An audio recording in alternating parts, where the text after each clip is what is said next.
ঐতিহাসিক এক চড়ক মেলার প্রাচীন জনপদের নাম পাবনা জেলার চাটমোহর উপজেলার বথর গ্রাম।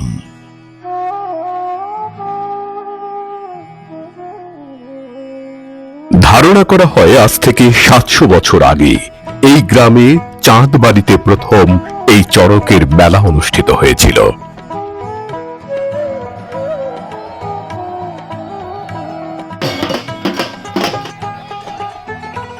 বাংলা পঞ্জিকা অনুযায়ী চৈত্র মাসের শেষ দিন অর্থাৎ চৈত্র সংক্রান্তিতে চড়ক পূজা পালিত হয়। চড়ক পূজা মূলত দেবতা শিবের সম্মানে অনুষ্ঠিত একটি হিন্দু লোক উৎসব। ঠিক কবে থেকে কিভাবে চড়ক পূজা শুরু হয়েছিল তার সুনির্দিষ্ট ইতিহাস জানা যায় না। এমনটা বলা হয় যে দ্বারকাধীশ কৃষ্ণের সঙ্গে একবার মহাদেবের একনিষ্ঠ উপাসক বানরাজার যুদ্ধ হয়। সেই যুদ্ধে জয়লাভ ও অমরত্ব লাভের প্রার্থনায় বানরাজা নিজের শরীরের রক্ত দিয়ে মহাদেবকে তুষ্ট করেন এবং ভক্তিমূলক নাচ গানও তিনি করেন। সেই সময়টা ছিল চৈত্র সংক্রান্তি। তখন থেকেই এই পূজার শুরু বলে অনেকেই মনে করেন। আবার এমনটাও প্রচলিত রয়েছে যে 1485 খ্রিস্টাব্দে সুন্দরানন্দ ঠাকুর নামে এক রাজা এই পূজা চালু করেন।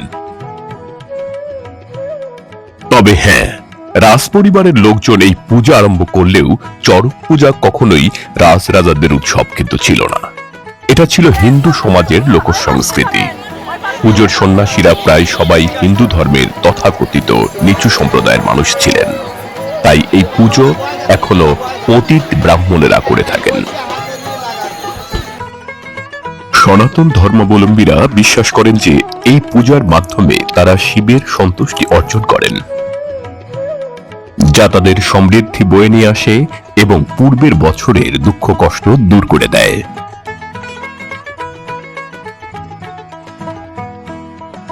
লিঙ্গ পুরাণ ও ব্রহ্ম বৈবর্ত পুরাণে চৈত্র মাসে শিবের আরাধনার কথা বলা থাকলেও চড়ক পূজার উল্লেখ নেই।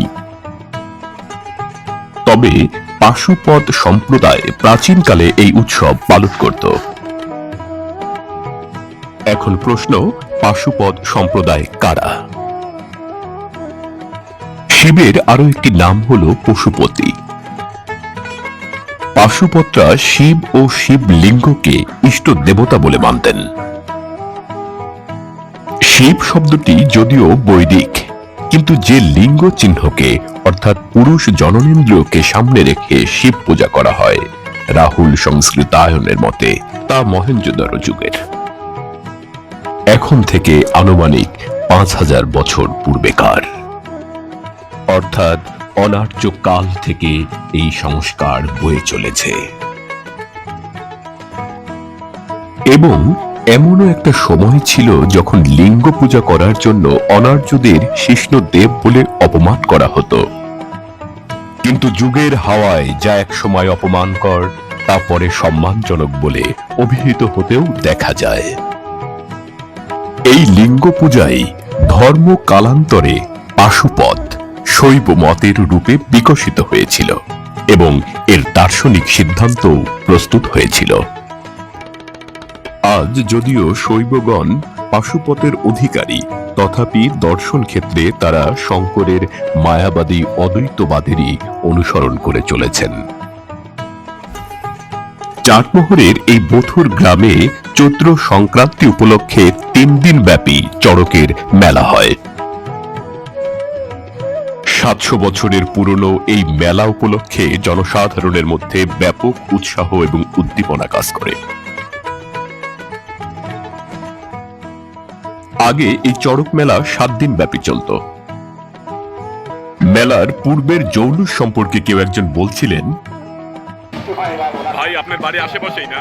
আমার বাড়ি এই পাশে।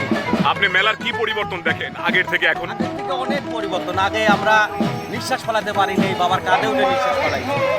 মানে আপনার বাবার কাঁধে উঠে নিঃশ্বাস বাবার দিয়েছেন? কাঁধে উঠে মানে এত মানুষ, ধুলা বালি রোদ। আগের থেকে এখন কি পরিবর্তন দেখেন? আগের থেকে অনেক পরিবর্তন। এমনটা শোনা যায় যে একটা সময় এই মেলায় যে লোক সমাগম হতো তার গমগম শব্দ 5 কিলোমিটার দূর থেকেও শোনা যেত। জানা যায় এই বোথরের মেলায় প্রথম চড়ক গাছ প্রতিস্থাপন করেছিলেন মাখন সান্যাল নামের এক কাঠ ব্যবসায়ী।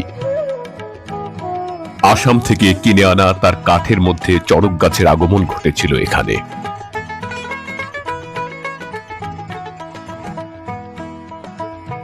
আর মাখনের স্ত্রীকে স্বপ্নের মাধ্যমে দেবতা মহাদেব জানিয়ে দেন চড়ক হয়ে তিনি এসেছেন এখানে, তাকে স্থাপন করে যেন পূজা দেওয়া হয়। সেই থেকে সান্যাল আর আচার্য পরিবার পূজা শুরু করেন হালদার আর সূত্রধরদের সাথে নিয়ে। ভক্ত অনুসারীরা তাদের মনোবাসনা পূরণের আশায় চড়ক গাছে তেল, দুধ, দই এবং চিনি মাখে। জানা যায় এই বোথর গ্রামের মানুষেরা ধর্ম বর্ণ নির্বিশেষে সবাই জামাই মেয়েকে এরই মধ্যেই দাওয়াত করে বাড়ি নিয়ে এসেছেন। বোথর গ্রামের এই চড়ক মেলায় ভরণ চালান দেওয়া, ভরণ নাচ, কালী নাচ, পাঠা বলি সহ আনুষঙ্গিক পূজা অর্চনা হতে দেখা যায়। চৈত্র সংক্রান্তিতে চড়ক গাছ ঘোরানোটা অনেকের কাছে সবচেয়ে বড় আকর্ষণ। আমিও অধীর আগ্রহ নিয়ে বিষয়টি উপভোগ করার জন্য বসেছিলাম, কিন্তু অধিক রাত হওয়ার কারণে আমি আর দেরি করতে পারছিলাম না। একসময় ব্যর্থ মনোরথেই আমাকে বোথর গ্রাম ত্যাগ করতে হয়েছিল। পরিশেষে সবাইকে ধন্যবাদ জানিয়ে 700 বছরের ঐতিহ্যের এই মেলা প্রাঙ্গণ থেকে আজকের মতো বিদায় নিচ্ছি।